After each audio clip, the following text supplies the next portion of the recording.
Gonna kick you right over. Let's straighten this out a little bit now. My name's Chuck. I don't know if you recognize me from my other channel. Let's Fix It. I mainly worked on lawnmowers, and now I'm on another channel called Legends on Earth. This is the first video of that series. This story comes to us from a hiker that found some petroglyphs and a rooster. And he also found a cave. And in that cave, he found several mummies. And one of these mummies was 7 foot 9 inches tall. So stay tuned, and we'll get right into it.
I'm with Dan Lowe, and we're talking about the mummies.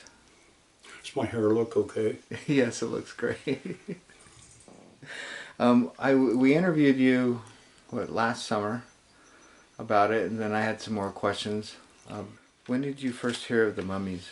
Was that from Steve, or was that just from somewhere else? I think it originally came from Steve. And then that whole, when he told you about it, you went out to look for him, but he was telling you to look in a different place because... Oh, I loaded up my gear, and we spent who knows how many trips out there, but we found a lot of other things of interest. You and Steve? No. There was one time that Steve was supposed to go out with me, but he didn't.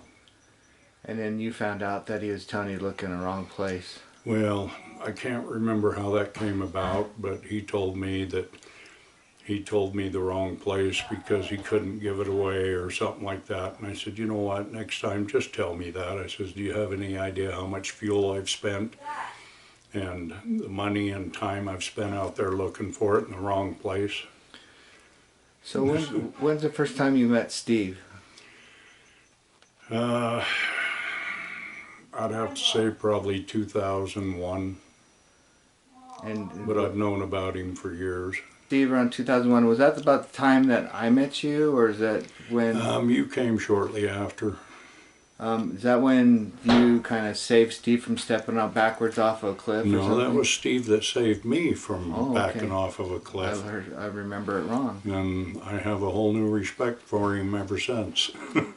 So did you and Steve eventually become friends after that? We almost immediately became friends. I think a lot of it had to do with me just realizing that I had no idea why I disliked him. There was no reason for me to dislike him, and so I let go of it. Okay. However, there was some times, like when we went up to Hoyt Peak that one time where he was showing off these carvings, that you kind of got pissed off. Yeah, that kind of upset me a bit, but you know what, he never said a word about it, and I never said a word about it. Okay. I just watched a video of him bringing some people up there and showing those same carvings again. Yep. And it's kind of like, So... You were there that day. I was there that day. And you remember what happened? Yes, I do. I looked at Randy and... I go, why the hell are you taking pictures? Why are you taking pictures? And he said, well, duh. And I said, you mean to tell me you actually think those are real? And he says, well, yeah. And I said, good God, I'll be in the truck. Because within, I mean, within 5 feet of each other, there was a turtle, a heart. I mean, like all the different like flowers and.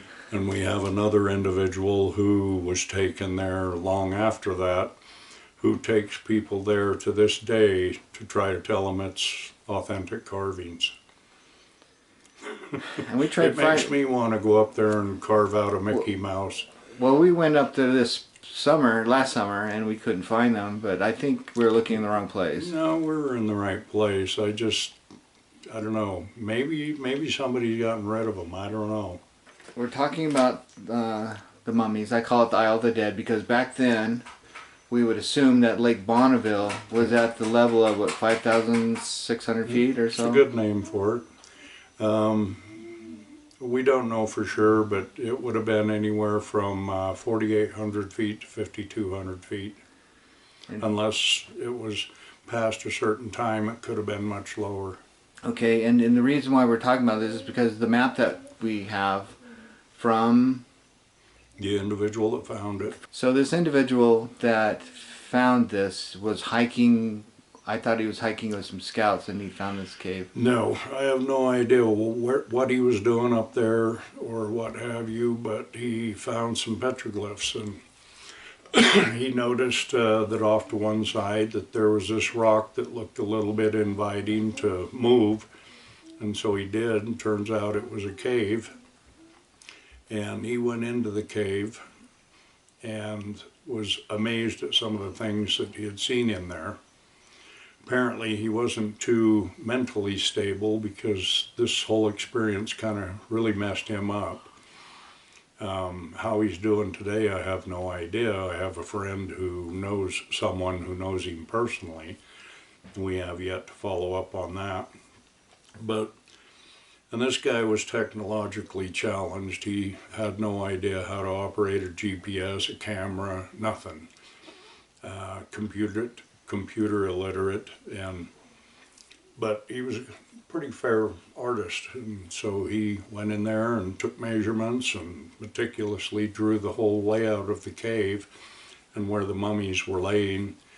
And I want to say the biggest one in there was 7'9".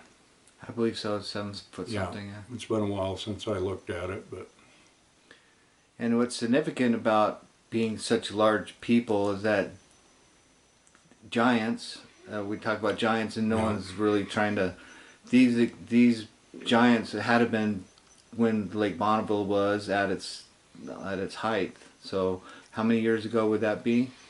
Well, I'm a firm believer that Lake Bonneville was created at the crucifixion, and for many reasons, and we don't need to cover those right now.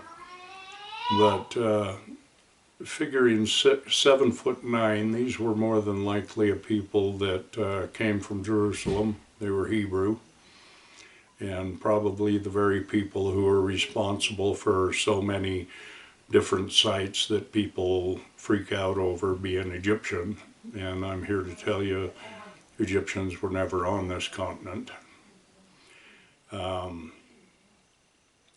It couldn't have been the people prior to that, and we want to discourage people from using the word giants and Nephilim in this particular case, because these guys were nowhere near giants or Nephilim. They were very large people. Just large people.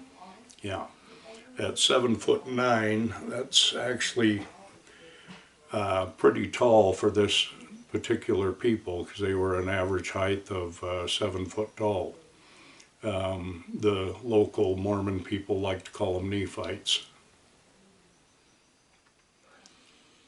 So you're saying that these people, that the Nephites who came over here at 600 BC, and then were annihilated approximately, I guess. Well, they basically did it to themselves, right. But yeah. 480. So somewhere in that time period is when this happened. Yeah. Well, it would have been after the crucifixion, up to, I would dare say, well, the lakes after the incident of 800 AD, which I call the Colorado Plateau Uplift event, that's when the lake started to diminish. And you have that story on your Tesoro webpage. Yes. So probably under the title of Colorado Plateau Uplift. Can anybody go to your Tesoro website and Yeah. look at that story? Until I quit paying for it, and then you have to buy the book. Okay. So what's your web page? www.tuscoro.com. That's TUSCORO. Okay. So let's get back to the at 800 AD, when the Colorado uplift happened, the lake drained to the north It or to didn't the west? drain. It had basically a convulsion to the north. Well, convulsion probably wouldn't be the right word. Let's just say that the earth tipped enough in the mid to southern regions that forced the waters to rush to the north. And that's probably what broke through Red Rock Pass up in Idaho, that they attribute to how the lake drained. But that's when the process started, and from there the natural aquifers that flow under the Wasatch Range and the Sierra Nevadas and what is it, the Ophir Mountain? No. Ochre? Anyway, yes, Ochre Mountains. Somewhere up in Idaho it splits and one heads out towards the Sierra Nevadas, one follows the Wasatch Range, and all heading for the equator. But where were we on that? Well, I was just, I got off on a limb. No, that's fine. I wanted to tell the viewers that that the lake did eventually drain, which left this mountain up there. It probably had a tidal wave that Right. went across the lake and slammed into the north end. But that's a point where the underground rivers found their way back underground, and eventually the source waters that fed both Lake Bonneville and Lake Kapala began to diminish. But that's what caused the eventual disappearance in about 1500 AD of Lake Bonneville. I would suspect that at that point Lake Kapala had probably been gone for 600 years, because I'm pretty sure it drained all at once at the event of the Colorado Plateau Uplift. Okay. There's so many directions I want to keep going, but I got to focus on the... See, now you understand my problem. Yeah. Trying to, So basically, everything fits together, Yeah. and it fits nicely. And that's when the Spanish actually probably was able to come through. Yes, there was an account which I've seen, but I have no idea where it is, and I'd love to find it again, wherein the Spanish noted that what we see today as Utah Lake and Great Salt Lake, they were once joined together as one lake. Wow. And they commented on how beautiful and blue the lake was. Okay, so now that the water's drained from the Colorado Plateau uplift, now we're left with where this guy found these mummies was approximately Used to be an island. Yeah, about 5,600 feet above sea level, or about 400 feet above the highest. Right, and even till today, people walk along the Bonneville trail. They call it the Bonneville Lake Bonneville Trail, I guess. I don't know, but that was the level of the water at the time. I'm hiking up Adams Canyon trail to see if I can get up to the Lake Bonneville Trail to show you how high the 5,200 foot mark is. And I'm out of shape, so I'll get back with you in a second.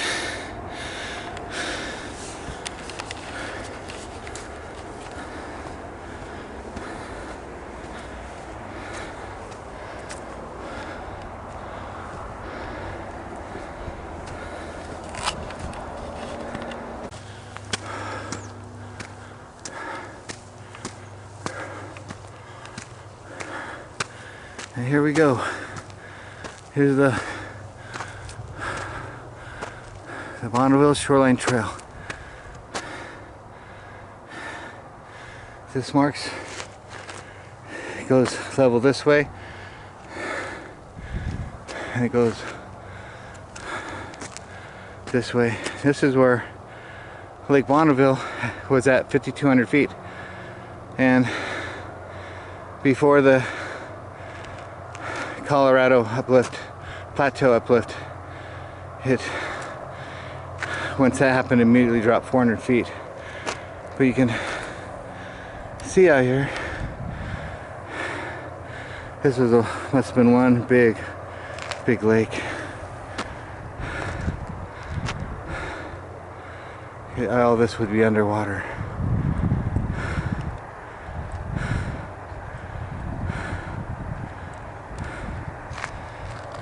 So this is where it all was. Now, 3 legs and 1 heart later, I gotta get back down to the... Hi. Hello. Get back down to the car. It's already 4 or something, and as you can see, the sun's about to go down.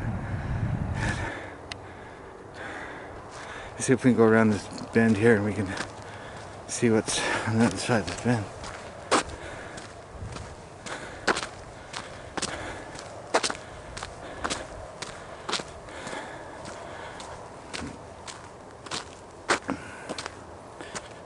It just keeps going on. You can imagine along this shoreline, you'd have the ancient Indians or the Nephites or whoever you want to call them would be living near the, they'd be up in those canyons there, and they'd come down for water and whatnot, fishing.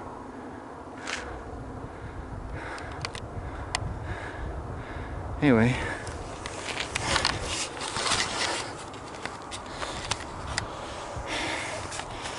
I'll take this back and we'll get it all put together and see if we can get a video that makes sense about mummies and why they're up this high.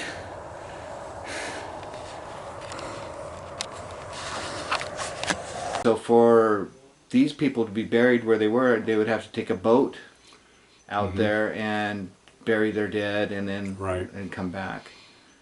So did the people live along the shores? Is that what it was, you think? Well, the shorelines and such, yes, and up into the canyons and up into the valleys that were further up in. But the reason they took their dead out to the islands is because they knew that the Indian people, or what they called Lamanite, they were very superstitious, and if they knew anybody was burying their dead out there, they'd stay away from those areas. Now, that didn't stop whoever did the burying. They also did that in the Wasatch Mountains. But I don't think there's one site that you could go to today where you'll find the specific pictograph that denotes that there is a burial there nearby. You won't find a burial because of, you know, all the people that have been up there, and it was kind of the popular thing back in, you know, mid-1800s to own your own mummy. Yeah. So that the symbol that's on the outside of the where they're buried, is that would be common for wherever the other ones were buried as well? Or is that a description of how to get down to? I think I know what you're talking about, but the symbol that identifies burial sites, I've talked about it a little bit. I don't know to what extent or how publicly, but it's something that the general public just doesn't need to know. Steve was given this map by the guy that found it. the guy that found it, and he said that he at one point he was taking Steve out there, and he got freaked out and turned around, if I remember right. Yeah, they were heading up the hill, and you know, Steve said he was acting really paranoid, and you know, he asked him something about where he was, and Steve says, "Well, I know exactly where I'm at. It's not a problem." And he says, "Oh God, you know, the spirits are going to be mad." And Steve says, "You know, relax, you know." He says, "Well," he says, "besides, I got my GPS is down in the truck." And "Oh God, the spirits are going to be mad." And they hiked a little bit further, and I don't know what was said from that point, but eventually Steve says, "You know what, we don't have to go. It doesn't matter. It's not a big deal." And they packed up, turned around, and went back. And he said he estimates they were probably within 100 yards of the site. But yeah, those kind of things can mess you up. You know, I know you've heard the story of the Stripling Warrior Cave, and the guy that found that, although he's not 3 bricks short of a full load, he's actually quite sane, but it scared the shit out of him, and he doesn't want to talk about it. Even to this day. To this day. Not even to his own brother. So we were saying that the guy that found it is still alive today? Yeah. So are we under the same obligations to not, like Steve promised he would never reveal it, Steve had an oath. but now that we're missing Steve, I didn't make an oath. okay. Because probably this next summer we'll be looking for going up there and making a valiant effort at least to find it. Yeah. Okay. Well, you got to find the glyphs. And the glyphs he drew on the map, so we know what to look for. Word is that he put a rock over the top of the glyphs too. Stood a rock up to cover them. Right, which would probably have to utilize a lot of different... You know, as many panels as I visited, and some that I've tried to hide, I'm telling you, sooner or later somebody will find it. Okay, so what's to find a discovery? What's so important about finding a discovery? What would it mean to Finding what? this cave with the mummies? Now, what would that Finding mean? the cave? What would that prove to the world? Or Well, the first thing the world's going to do is go, "See, there were Egyptians here." Well, I'm sorry, but they weren't the only ones that did mummies. It proves that we have a people that was average height 7 feet tall, and unfortunately for some people who would like to think different, it's going to give credibility to the Book of Mormon. true, unlike the Smithsonian would like you to believe, right? And the Smithsonian doesn't want you to believe anything. Okay, and Unless, of course, they made it up. okay, so let's see. No, I'll tell everybody where it is. It's that way. That's what I was wondering. It's west. Okay. That's all I have right now, because I have a lot of other videos that we talked about before. I'm going to get some pictures of the Bonneville Trail, the area that will be kind of specific, but not, hopefully not be able to be too identifying. And then we'll go In the map? Well, that's another thing we need to talk about. Probably the map will be blurred out mostly.